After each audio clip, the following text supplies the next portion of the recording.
Welcome to today's webinar. So if you're just joining us, please just take a few moments, join in, and we'll be ready to start in a few moments.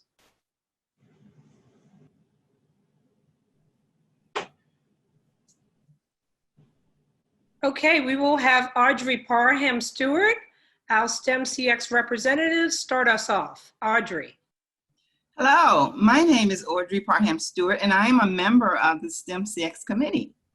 STEMcx is dedicated to offering opportunities and exposure for students, teachers, and parents in the field of STEM. One of our goals is to prepare our children for the future and stimulate their minds. We recognize that parents are key to their success, and we have gathered some professionals to have a conversation tonight about our kids and what can be done to help them during these trying times. We are grateful for the sponsorship of our partners, Kaiser Permanente and the Family Tree. This webinar will be moderated by pediatrician and public health professional, Dr. Jackie Douge. Dr. Douge holds a master's degree in public health from Johns Hopkins Bloomberg School of Public Health and a medical degree from Rutgers Robert Woods Johnson Medical School. Dr. Douge's experience includes general pediatric practice, public health, policy development, health disparities, school health, and community engagement. She co-authored the American Pediatric Association's policy on the impact of racism on child and adolescent health, and she is the host, creator, and producer of 2 podcasts, What is Black and Talking About Books for Kids. Tonight, we will have a conversation with professionals in the field of health, social work, and education. Our panelists will discuss how issues such as COVID-19 uncertainty, the challenges of virtual learning, and racial injustice protests have affected our kids and how parents can help them navigate this new normal. Your questions that were submitted will be addressed by our panelists. Now I will turn the program over to Dr. Douge, who will moderate for this evening. Dr. Douge. Thank you, Audrey, and it's a pleasure to join you all this evening.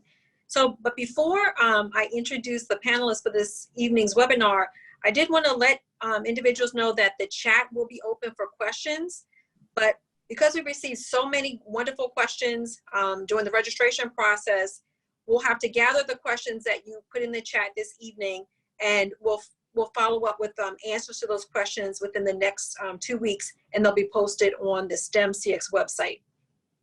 So let me move forward and introduce our wonderful panel. We have Shana McIver, who's the Director of Family Engagement with the Baltimore City Public Schools, Katia Stokes, the Director of Student Wholeness at Baltimore City Public Schools, Kristen A. Whiting Davis, a social worker with the Behavioral Health Operations at Kaiser Permanente, and Dr. Jacqueline Fulton, a pediatrician in Maryland, and Dr. Shante Woods, also a pediatrician in Maryland. So welcome our panelists. So I'm going to start off with Dr. Woods. So Dr. Woods, one of the questions that we received from registrants was, with schools reopening, and if they have an immunocompromised child, what can they do to help him or her find normalcy with the beginning of the school system? Got it. It's an excellent question. Thank you, Dr. Douge. Thank you, STEMcx.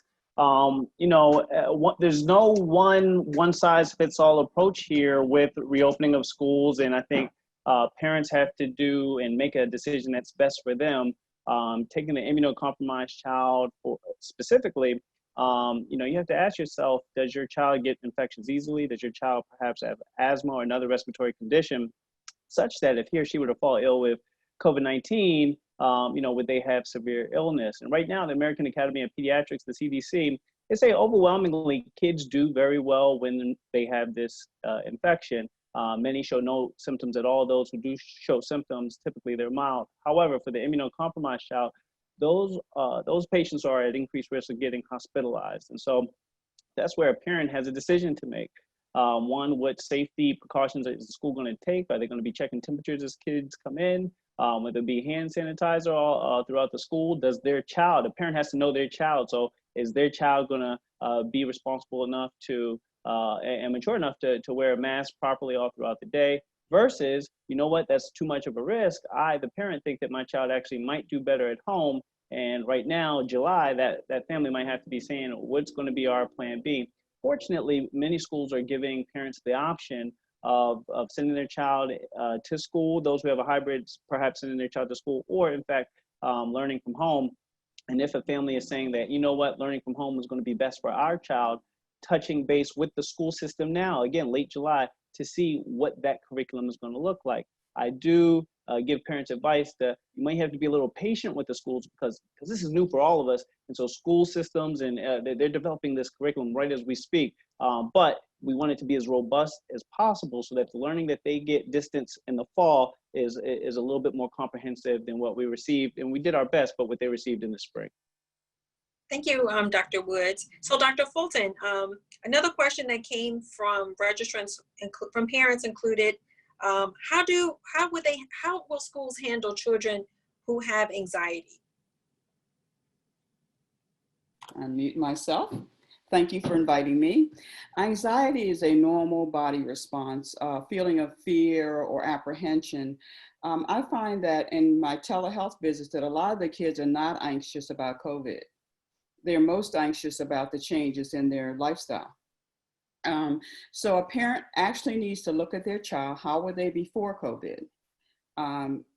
And how are they now? So if you're seeing major changes in your child being anxious, then that's something that you need to address during the summer and not wait till school starts, and maybe have to reach out and get some assistance or help for your children. You can have them interact more with kids their own age, whether virtually or socially distanced events with their actual friends. I think, as I said, I think most of the anxiety with kids now have to do with being cooped up in the house, not being able to go where they used to go, the mall,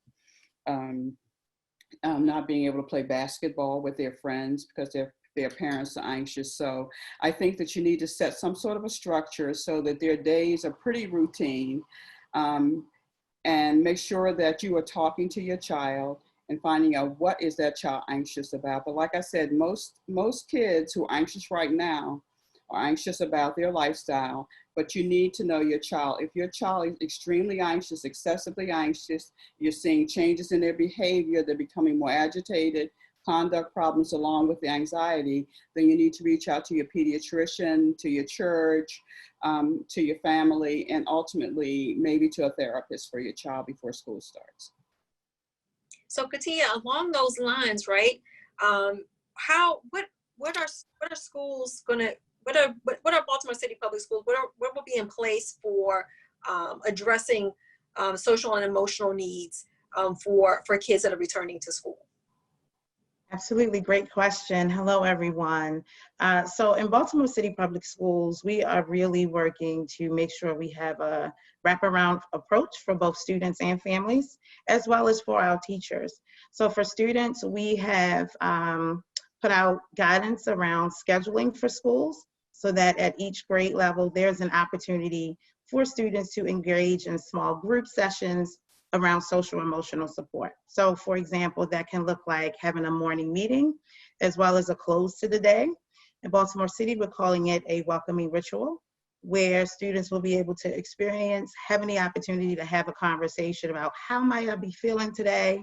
What is it that I might need in order to make it through today?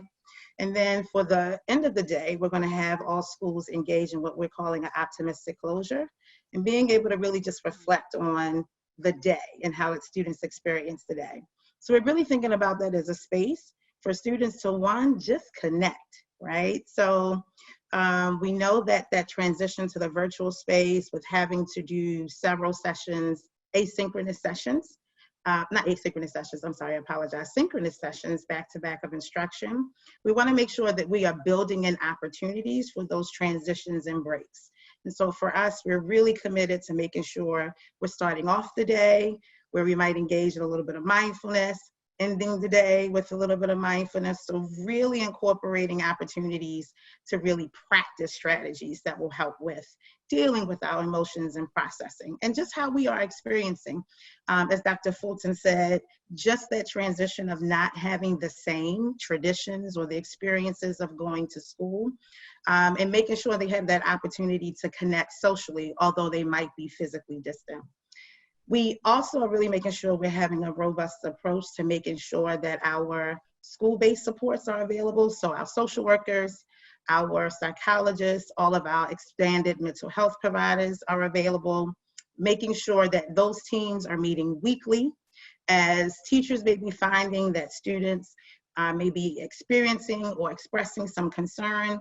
Those schools teams will be meeting weekly to make sure they're able to have those conversations, reach out to families as need be, and make sure there is support.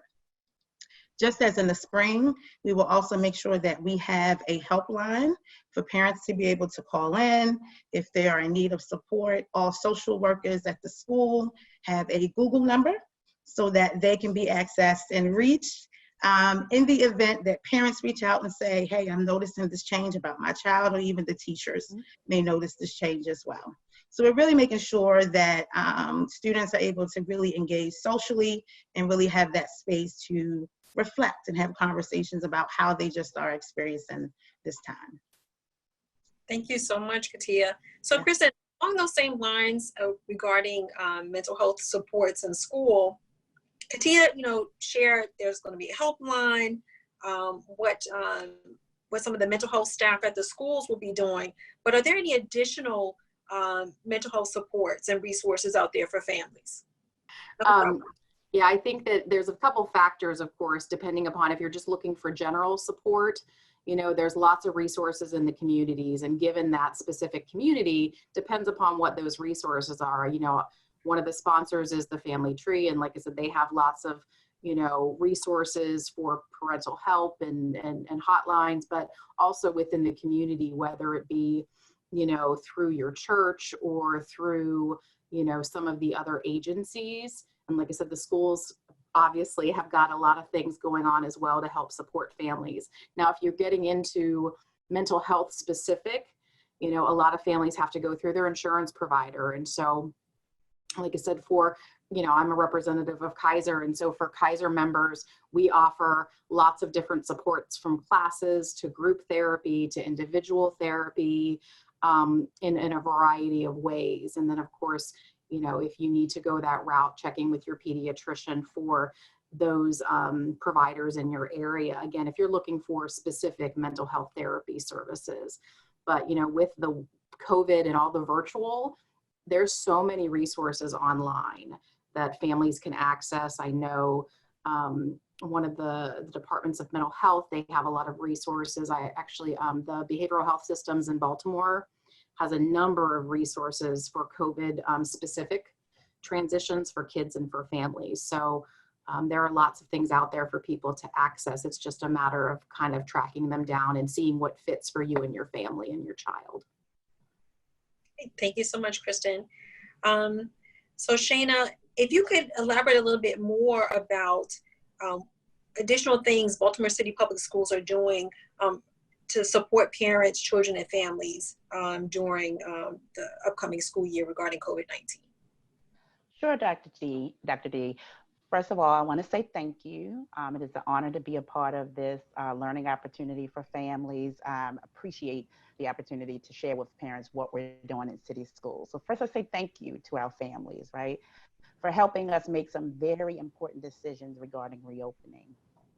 Families have been super responsive to our requests for input and feedback, which truly helps to inform our decisions around reopening, as well as allows us to plan supports for them moving forward. We've heard from you all. We will continue to keep you all in the loop and as engaged as possible. to help us determine what's best for your children and getting your children back to school in person when it's safe to do so.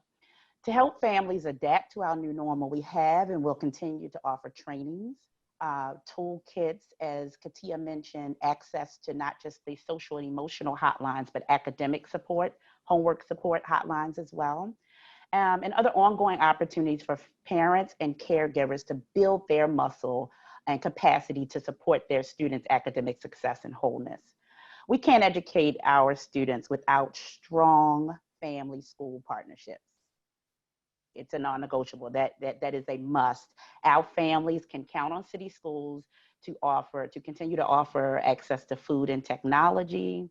We'll also host a virtual citywide back to school night. And in a nutshell, that's an orientation to help guide our families through the use of the technology, the various teaching platforms that we will be using, and just to gain a better understanding of what students should be learning and how parents should assess the progress of their students, and how to create home learning spaces that are conducive to academic success for their students. Our families can also depend on us to ramp up, scale up in the areas of two-way communication, targeting families, providing information that's culturally relevant and just very practical that our families can understand. I mentioned various training opportunities. Those training opportunities will be connected and linked to literacy outcomes, social, emotional, and wholeness, and more through what we're calling our parent university. And that's for students who are our primary focus. Our teaching and learning team is working really, really hard to ensure that teachers are ready and that students have access to grade appropriate content as soon as school starts, and that all students are engaged in personalized teaching to help recover and extend learning. So Shannon, just as a follow-up to that, parents have asked, what, in addition to those supports that will be there once they go to school, what additional supports what laptops will be provided? What other things will be provided by the school system in order to engage those students that will be doing virtual, attending schools virtually? Thank you. That is our goal, to ensure that every city schools child has a laptop, has a device, has a hotspot, access to the internet. Staff are working diligently to determine the need, because we know that there is still need. We've served, I believe, over 13,000 families with laptops, with Chromebook devices and hotspots. Just this week alone, yesterday, 1,078 laptops were distributed, and about 500 hotspots roughly. So that's just to give you an idea of first the need and how much the demand is, right, for the devices. And we know that we have families that have needs. All schools have been charged with contacting, finding all of their families and assessing the need further. We have community partners that will help us do this as well. So our goal is to ensure that every student who needs a computer, that we're supporting them and helping them to get that and access internet. I will add that families of students who attend charter schools should connect with their schools, points of contacts, school secretaries, to see how they get devices. But right now, on Tuesdays and Thursdays, a family between 10 and 6, a family could come to the district to receive their device and hotspot. And we're using social distancing practices, and staff are using proper PPE, and we ask that families do the same to ensure that everybody gets what they need, so that students are set up for success in the fall. Excellent. So Dr. Woods and Dr. Fulton, I wanted to ask you some of these, some other questions. I'm just going to kind of put them together in terms of thematic, the themes. There are parents who are concerned, Dr. Woods shared earlier about, children who may be immunocompromised, but there's still other questions parents have about the health and well-being of their students attending school amidst COVID-19, and what they can do to keep their kids safe. And also, if you could address a little bit more about the roles that schools play in terms of also the fear, right? Some kids have fears about COVID-19. So how can parents help reassure their kids, and also discuss about how schools are working, even with pediatricians, right? As Shana mentioned, those community partnerships, which also include working with pediatricians. So I'll ask Dr. Wood first if you can answer, and then Dr. Fulton. Thank you very much. I was actually, out of deference, going to allow my mentor, Dr. Fulton, to go first, but I'll get started. So let's address fear, for example, that children might have in going back to school. Not only children, but children have the fear. Some children have fear. I agree with Dr. Fulton. You don't have too many kids saying, I'm scared of COVID, right? But that's a certain age group. That's probably the invincible preteens and older. Perhaps the let's say true school age child that we think of. So let's say 5 to 11-year-old whose aunt or uncle or even grandparent, they might actually have fear about COVID. And so what we recommend is actually talking to your child, being open. First, we like to say start off and see what they know, see what they've heard, because they may have heard something from a cousin that might be accurate or more likely inaccurate. Perhaps they're on social media, shouldn't be, but perhaps they're on social media, saw something on TikTok, heard something on the news. So first we like to assess what they actually know.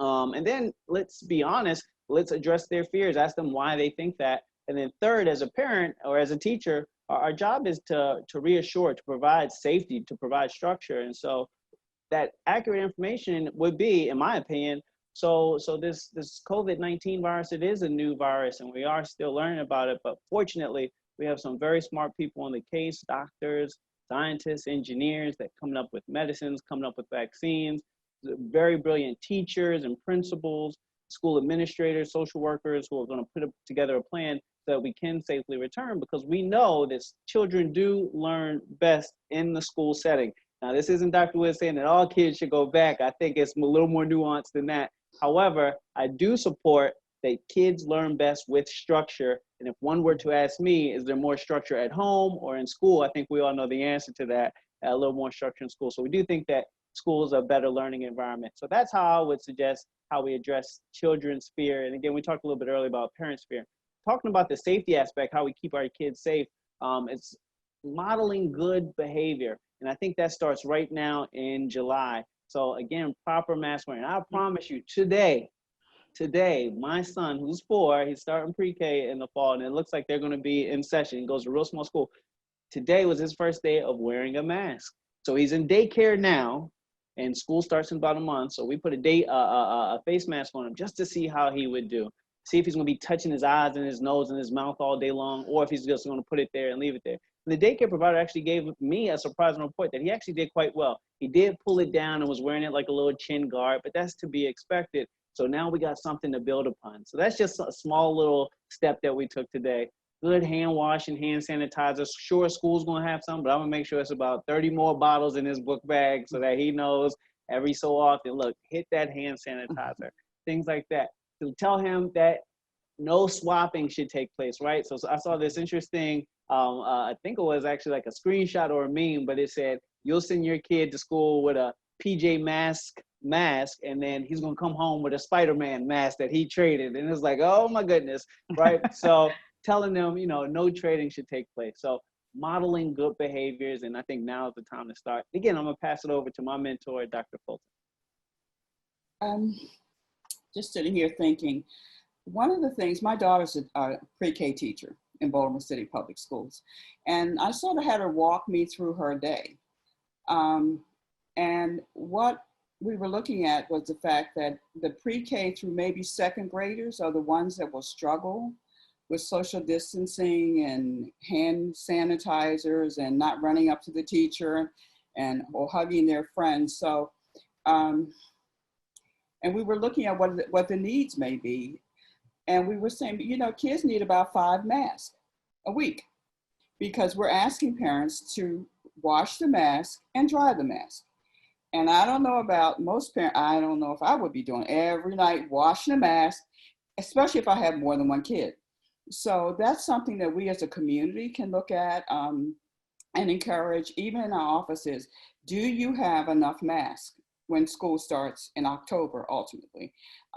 We can also partner with the schools to see, do they have enough hand sanitizer, and teach kids how to wipe stuff down, because apparently a pre-K kid up to second grade, they can wipe their own desk down. They can sanitize their own little areas, because quite frankly, we know that the resources are not there on a good day in the school system. So we can teach our kids how to sanitize something, how to wipe their, and have them understand that I need to leave my space clean. I need to be in a clean space. I need to know how to wear my mask. I need to remind my mommy or daddy to wash my mask. So social distancing is important. I was looking at an article in the Washington Post this last week where we're looking at Europe opening their schools, and they basically, social distancing and mask and hand sanitizers kind of fell by the wayside.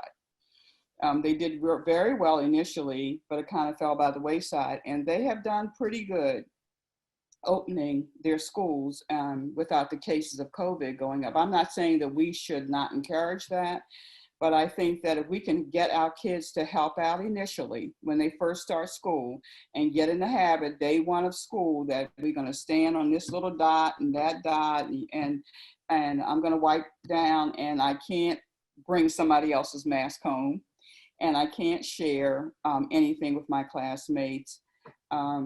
And the other thing I think too is we need to look at who needs to be tested. As a physician, I think that I personally feel that we need to test teachers right now. So if teachers are positive right now, then they have 2 weeks of quarantine. That'll push you into end of August, and then you got to retest them again, and it's taken a week to get a test result back. So if we just did that with pre-K through second grade, then maybe by October we'll be truly ready to know which teachers are available to teach, and even look at testing the pre-K through second grade kids. So that's my thought about starting school. Thank you so much, Dr. Fulton and Dr. Woods. Mm-hmm. So we're talking a little bit about pre-K and second graders, right? Pre-K through second grade. So Katia, I want to sort of address a question that came up around for that age group. So a mom asked that, her child's been, used to doing, worksheets during the spring before schools went out, and now their child hates doing the worksheets, right? So how do we help parents address burnouts and the reverse negativity toward classwork at home that resulted from the experience last semester, right? And how do we also help parents with the stress and frustration moving forward? Yes, great question. To parents, the first thing that I would say is to always give yourself grace, right? So we know that we are at home trying to balance life, work, the adjustments for students. And so the very first thing for not just parents, but for students as well, is for us to all just be patient with this. And I like to always think about how can we be patient, and then how can we turn this into a fun experience or routine at home, right? So we can't change the circumstance, but we can certainly give a little bit of voice or narrative or choice in how we experience it. What students will remember is, how did I experience this time? So when I think about homework, one of the first things, especially when I was a teacher, it used to work. A little trick I would do, instead of calling it homework, I would call it home fun. It's amazing how it works. Try it out. So home fun. And so then along with this home fun space, I would even say, take the time to even really, as you prepare for school, think about how students used to love preparing for back to school, getting a book bag, getting school supplies. While those things don't have to change. Now, you may not get a book bag, but why can't we create a home fun space at home, right?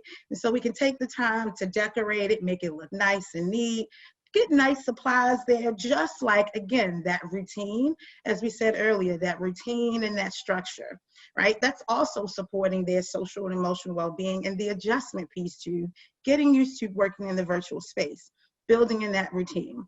So having the home fun space, creating it, I would even say making sure there are things that are there that are really calming and relaxing for your child. along with that, I would even say, you know, I always believe in connect with what works with your child. I have not admittedly done a TikTok video yet, but they are fun, right? And so there are fun ways that at home that we can take some of that content that's on that worksheet and together, let's create a TikTok video about it. There are fun videos online, whether it is that goes over content, that may introduce it in music, they may introduce it through videos. Take the time to supplement that content in that way.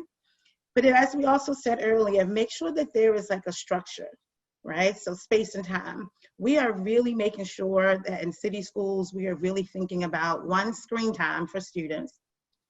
So if you have not had an opportunity to view the video from yesterday's board meeting, we did share a proposed schedule, and you'll see that across the grade bands, there is an increase in screen time. So we're really thinking about what is age appropriate and best for students to be on screen time. We're also talking about how do we build in those breaks. So parents can also utilize that same process. I like to think about 20 minutes of work or 15, 20 minutes of work, and then give myself 5 or 10 minutes of break, right? Making sure we're building in sort of that type of pattern for students. For middle and high school students, I think about what about safe, socially distanced study dates. So you might have students come, maybe they're able to sit 6 feet apart on the porch, or maybe there are churches that are willing to open and assist with that and have small groups come and study together. Any of those opportunities like that for those social connections to also help would be great. And then for the adults, again, going back to what we said about just modeling how to handle and to manage, we're all really working through how do I balance my time? And it's okay, it happens. We get a little frustrated, but it's important for students to see, or our children to see, so how did my mommy or my daddy or my grandma or my aunt or my cousin, whoever, how did they just handle that? And then just being able to honestly say, you know, I'm struggling today. Again, building those opportunities to build that emotional vocabulary, getting comfortable with being able to share and say, this is where I am today, and this is what I need, I think will be great for adjusting to working at home and adjusting to figuring out home fun and the home space at home. So I like that term, homework fun. We'll take the workout, just home fun. Home fun. Right, I like that, home fun. So I have college students going back, so I'll tell them about the home fun. All right, so Kristen, I just wanted to follow up on Katia's great advice. So she talked about how to make the day-to-day school, home fun. But when kids are ready for the downtime and for playing, what are some ways and ideas for safe social distancing play dates or for kids to have fun? I think Kristen's on mute again. It's in the wrong place. I'm used to a different screen. But I do think that there's a lot of options, but you do have to get creative in your downtime. And so sometimes I think as parents and, adults, we can help our kids figure out things to do. So whether that's, more movement in the home, playing games. I know I'm a big puzzle. I like to do jigsaw puzzles. So I'm doing a lot of puzzles, board games. I played a lot of board games with my boys, card games. There's a lot of those type of activities, arts and crafts. If your kid, is an arts and craftsy person, there's a lot of those kind of activities that we can do at home. Now, I'm also a big outdoors person, so I'm a big go out and hike and walk and get outside and enjoy nature. And like I said, that's a very grounding, a very mindful way to spend your time. And again, I think that can balance out some of the screen time. Because we are on screens a lot, professionally we're on screens now. Our kids are not only, playing video games on screen, but now school's on a screen. So to have those opportunities to disconnect from those screens, as wonderful as they are at times, but to have that opportunity to just get away from that, I think is valuable for all of us, and making sure that we're putting those efforts into play to kind of make those things happen. I mean, there's a lot of things that you can do for fun, at home. And I think you have to be mindful of your child's interests, you know, whether it's a TikTok video or, you know, my sons like to do Legos. So whether it's playing with something creative like that to kind of give your brain a break, I think is really important. So Shana, we talked a little bit about Baltimore City Public Schools plans for reopening. I was wondering if you could touch base on what is being done by private schools, if you're aware, to assure safety for students. Well, not so much. I'm not as familiar about what's being done for private schools, but I can share with you what city schools is doing and can take into consideration to determine that schools are ready to go and safe for families. I start by saying that to parents that your children's well-being is our #1 priority. We're going to do our very best to maintain their safety and health. Now, the academic success of the students and their ability to thrive must also be a critical area of focus. So I know that our families have very different circumstances and experiences. So we really do aim to provide families with choices as best possible and as much as we can. So our planning teams and facilities office are consulting local and national health and educational experts to make final decisions regarding the return to school in the fall. So we will reassess, I believe by October the 16th or mid-October, we'll reassess our readiness to return to school and ensure that that we have the appropriate training for school-based staff and guidance and protocols are developed for schools to make this a smooth process for everyone. For example, there will be, what has been proposed, right, is that there'll be space plans that schools have to create. So schools will have to assess the spaces where students will be. They'll have to determine what the plan will be. That will be submitted to the experts, and a plan would need to be approved. And so there's several measures and layers to what the process would look like to ensure that all the safety measures are in place. So I would imagine there's no question that intensified cleaning protocols will be put in place and extra safety measures like temperature checks during arrival, checking for face coverings and ensuring that hand cleaning is taking place. All of those will be mandatory practices. So these are just some examples of the recommendations that have been made by, content owners at city schools.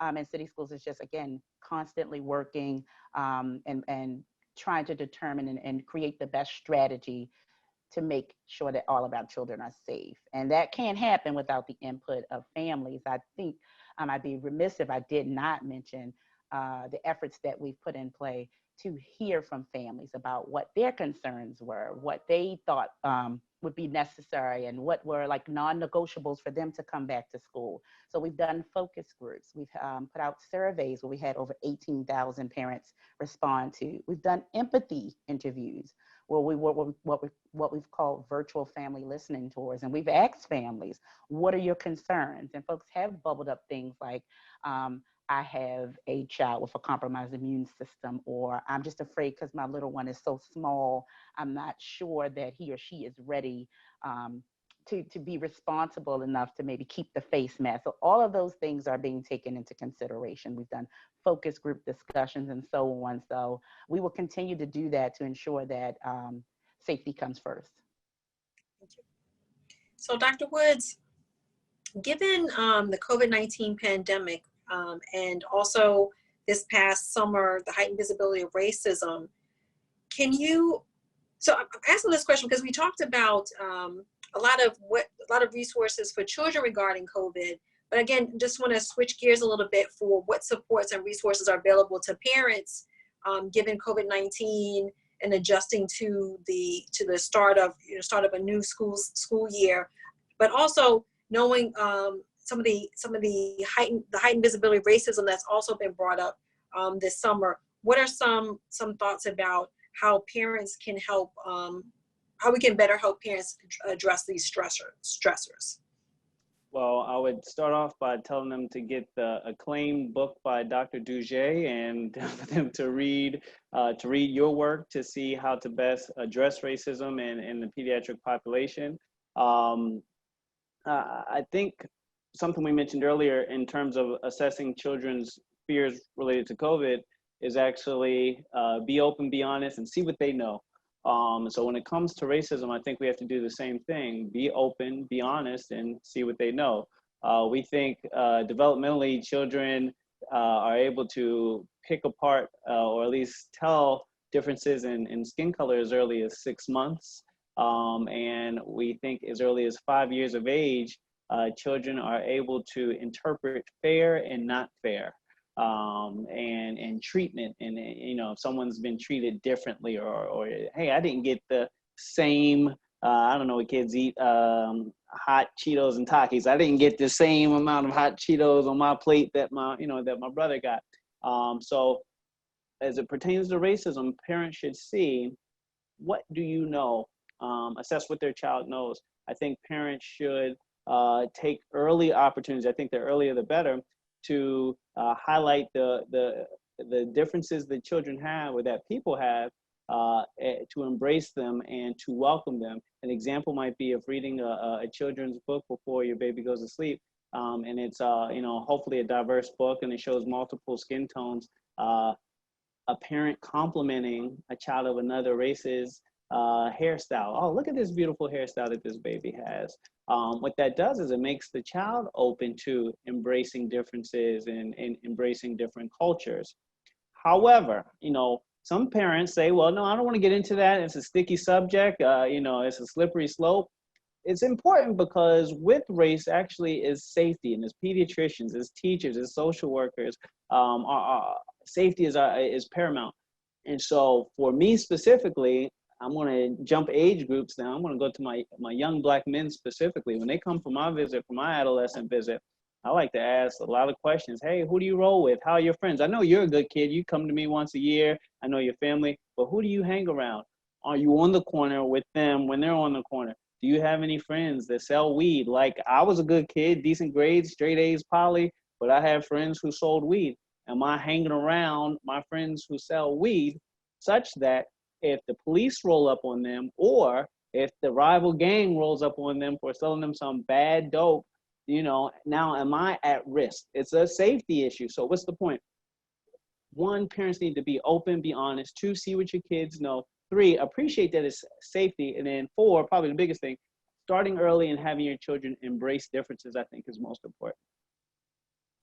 I just want to follow up on your discussion, your work with young Black men. And if you've heard or had conversations with parents or your patients about the impact of the George Floyd's murder, the protest, and how you've helped them address those concerns and issues. Sure. George Floyd, for many young men today, many young Black men today, was my Rodney King. And so I'm hate to say this, I'm 40. I just turned 40, getting old. And so when I was a teenager, Rodney King was taking place, and this was an atrocity that took place, caught on camera, and officers were found not guilty, and subsequently, riots ensued throughout the country.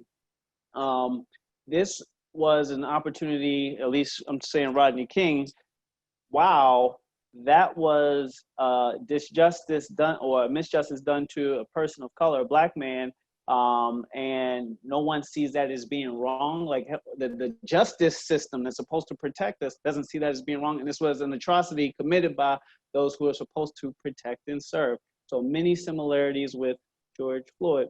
Now, what one can say is officers have been arrested, there's pending litigation, so we shall see what happens, but there are too many cases where nothing has been done. And so I think it's important for us, caregivers, providers, to embrace young Black men and all people of color, but specifically young Black men, to say, you matter. What is happening is not okay, and we are here to stand up. One of the things I want to compliment and say that something I see now that didn't quite happen with Rodney King is that there's a lot of involvement right now, and probably that hesitation of me claiming 40 is because the youth movement right now is so strong. I think I want to be a part of that. It's so strong that it is galvanizing a lot of people, all races, to say, wait a minute, we need to do something about it. And to hear John Lewis, I think he said right now is reminiscent of when the civil rights movement was for him, the energy, the momentum that's there. And so I'm excited, but I think it's important for us to let young Black men know you matter. I think it's also important for us to let young Black men know for their safety. And this is just something that I feel is very important. We've all had that conversation 10 and 2. So if our young Black men get pulled over 10 and 2, if they get stopped, be respectful. Yes, sir. No, sir. Yes, ma'am. No, ma'am. So that they can make it out of that situation and then tell one of us, someone, an advocate, that we have some work to do to, stand up for them. So it is, again, and to me, it's not a slippery slope conversation. I'm diving right into it. But I think it's a conversation that we need to all have. And I hope that as we get back into the schools, because this has happened, since schools let out, that all colors can have this conversation with our young Black men. I know it's happened already on some fronts, but I think now more globally, I think this is a conversation that all races can talk to our young Black men. Hey, how do you feel? How did this affect you? So on and so forth.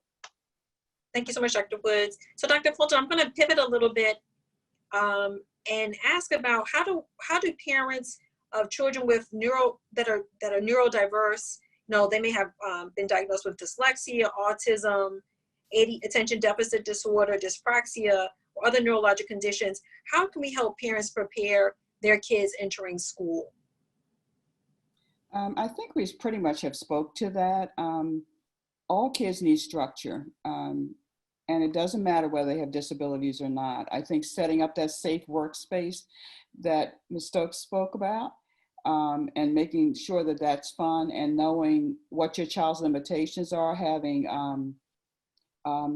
a structure to the day with breaks is very important, and especially reaching out to the school, because these kids have had these problems prior to COVID and prior to going to virtual learning. So parents should have some sort of a resource at their child's school that they can reach out to and help them set up their learning plan for that child. I think it's important to maybe have a morning huddle every day where you're going to map out sort of a structured day for the child, watching a child to see whether or not they become distracted and pulling back and letting them have a free period of time so that they're not acting out. And this is really for all kids. I can't imagine going to school virtually.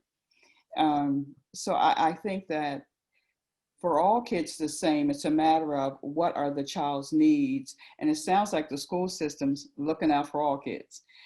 So I think that just to reach out, I don't know if the schools are open now for parents to sort of start getting ready for kids that have learning disabilities. But I think the main thing is to set that workspace up and start the child with a routine right now in the summertime so they're ready when school starts. And to try to let the child help with the structure, with the schedule, and realizing that the school is your backup. You have family members you may be able to reach out to, grandparents who may understand the math better than you understand the math, or actually younger folks who understand the math better than you understand the math. And so you can kind of get them on the phone or do a little FaceTime with them to see if they can help you out with the children's learning, and utilize the older siblings so that the siblings help their siblings because they know each other. So I think that at the end of that week, look back and see what worked and what didn't work. And then maybe reach out to the school because that week didn't work out so well. And what can we do next week to make next week better for the child? So like I said, I don't think that it's much different for any child. It's just that you have to know what your child's needs are and reach out to the school for help. Dr. Fulton, I want to follow up because as you were talking, as you were mentioning, all children need structure, and Katia talked about creating home fun. What about those kids who are missing their friends? Like, what are your recommendations as a pediatrician for helping kids who are missing their friends? I think all of us are missing folks. And I think that we all need to be honest about all of us missing our previous life, and let the child help with planning fun. Who do they really miss? I mean, kids don't miss everybody. I mean, who are they really missing? Can you set up some sort of a social situation where maybe they can social distance and they can meet and they can eat, but they're 10 feet apart in a park? Kids need to get out. I found that a lot of parents, one of the misunderstandings about COVID is it's in the air. So they haven't been letting their kids go outside. They've been really, truly in the house. So they don't go for walks. So I think that they need to get out. They need to let the kids help plan their fun and make sure that they're actually able to interface with folks, not just virtually, but in settings that are safe for both kids and the parents. And Katia, there are going to be a lot of new students, right? So new pre-Kers, new kindergartners, and so therefore new parents new to the school system. What are recommendations or supports for parents who are having their kids new? This will be a new process for them, virtual learning, and just getting acclimated to this new environment, this new school environment.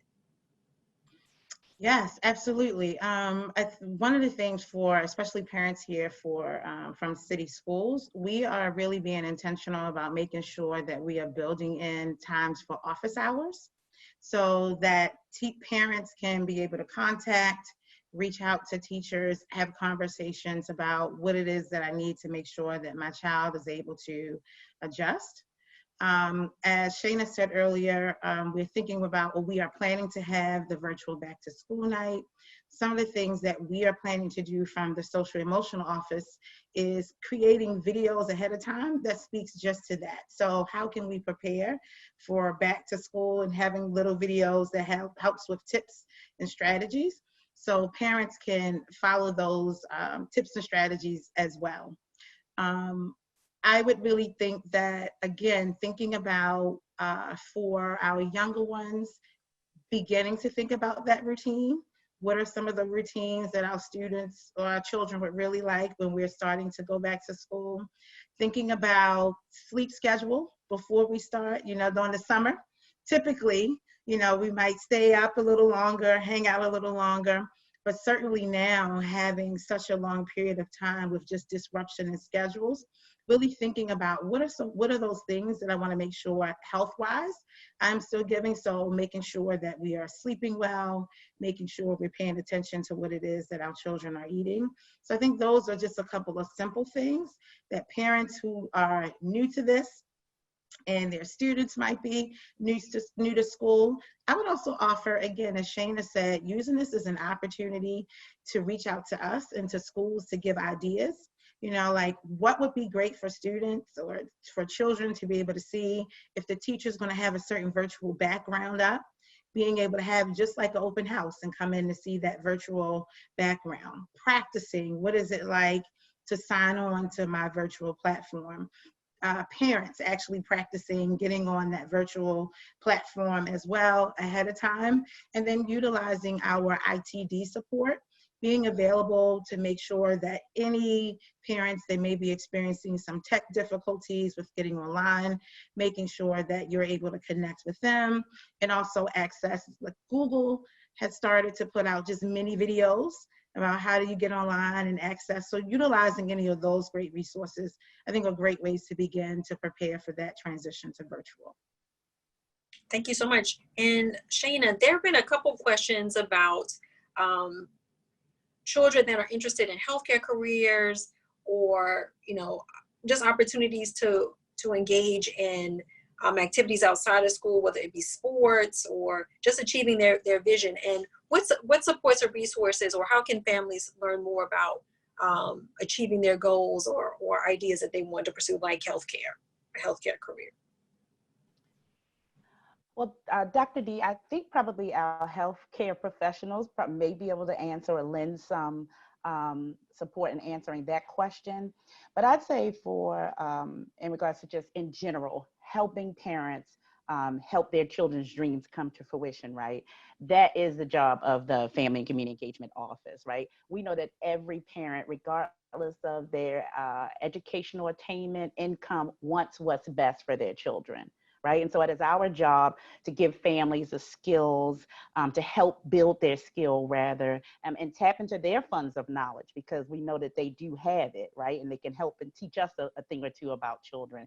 But to create the spaces for families so that they are supporting and co-teaching with the educators, right? It is our theory of action that if we build trusting relationships with families and allow them opportunities to participate in decision making and the actual learning and teaching of their children, then that will yield academic success for our young people, right? And so the engagement office partners, for example, with offices like Katia's office and Wholeness, and with our teaching and learning office, to make sure that we are creating as many learning opportunities and supportive documents and toolkits so that our families can access, right?